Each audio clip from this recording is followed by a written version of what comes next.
May 13th. We are back in the organic cornfield that you guys last saw that had the winter wheat cover crop growing on it, which we were field cultivating out. As you can see, we've got this planted. Today would be day 11 after planting, and as you can see, our corn's up pretty good.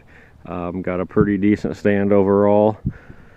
Kind of pan out here, you can see the field cultivator did a pretty decent job overall of wiping out that winter wheat cover crop with just one pass. It left a few of them snuck through, but I don't think they'll cause any problems. I wanted to show you a little bit about how I had my planter set up and which I think is important. As you can see, if you look kind of down the row, I set my trash whippers down to kind of roll a little bit of a furrow almost out, and planted that corn down deep, down lower. We use the trash whippers to kind of blow out some of this residue and some of these clods that I made by working it too wet. Rolled them out of the way. That way we got the corn planted kind of down in this nice moist mellower dirt versus planting it in some of these cloddy chunky stuff. I think trash whippers are important even in an organic situation where we're tilling most of the time, just because it seems like more often than not we run into a situation where either we till it too wet, or if you have some root balls or other things from tearing up sod and whatnot, or if you run into the year where it turns out dry and you need to get down to moisture, you can kind of blow some of that dry soil out of the way and get down into moisture. The only thing a guy has to be careful about when you do make a furrow like what we got going on here is when we come back through with the rotary hoe and or the first cultivation pass, it's a little bit easier to roll too much dirt around that little corn plant and bury him. So you've really got to pay attention and kind of watch your speed and on that first cultivation pass. Normally this would be a perfect size. This corn's kind of 2 to 3 leaf. Would be about perfect size for rotary hoeing. I have not done anything yet to this field since we've planted it.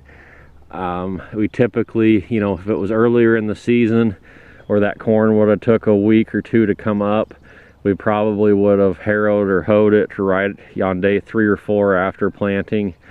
But in this case, we still have not gotten any significant rain since we planted it.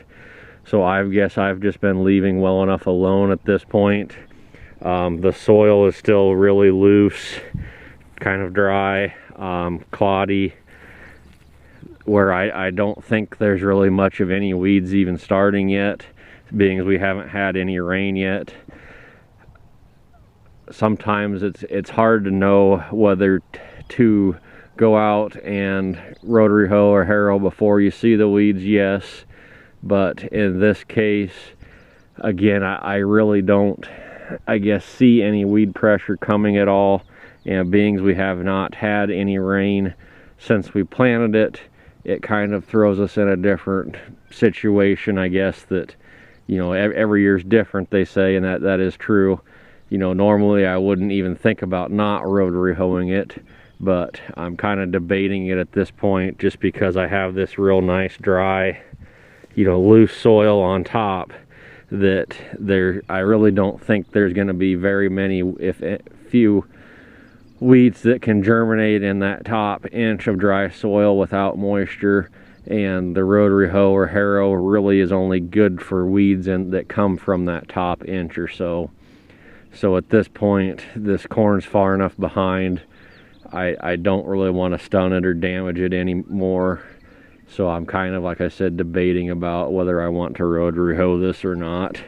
The only advantage I would have with rotary hoeing this field currently, as I think the hoe would kind of settle this furrow back down a little bit and break up a few of these bigger clods that I made, and it may make cultivating the first time easier.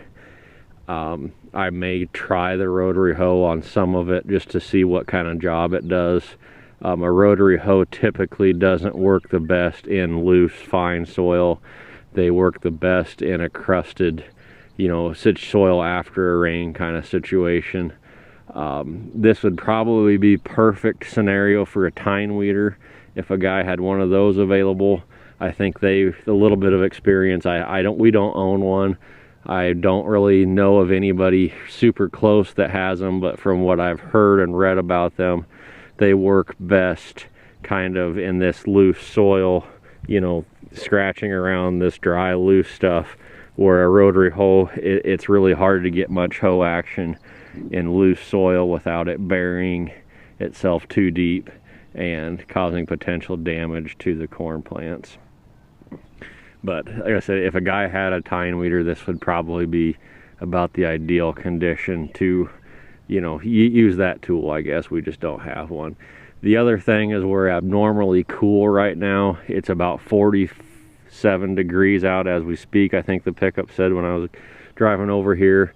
And this corn is very brittle. It's growing very fast. It's very soft, very brittle. And a guy's got to keep in mind too that when it's this cold, that corn plant is going to snap off easier than if it was a sunny 85-degree day. And you know, if I do decide to rotary hoe a little bit of this, I think I would definitely wait till after dinner, not get out here right in the morning when everything's cold and these little corn plants are kind of stiff. So that's kind of what we're looking at today. It's a beautiful day. We could kind of use a little bit of rain here now, as much as I hate to say it. We went from rain every other day for 3 weeks to kind of no rain for about 2 weeks now. And a little shower wouldn't hurt anything, as long as it doesn't get into that pattern of raining every other day for a month again. But at this point, that's kind of what we're dealing with. So we'll check back in next time.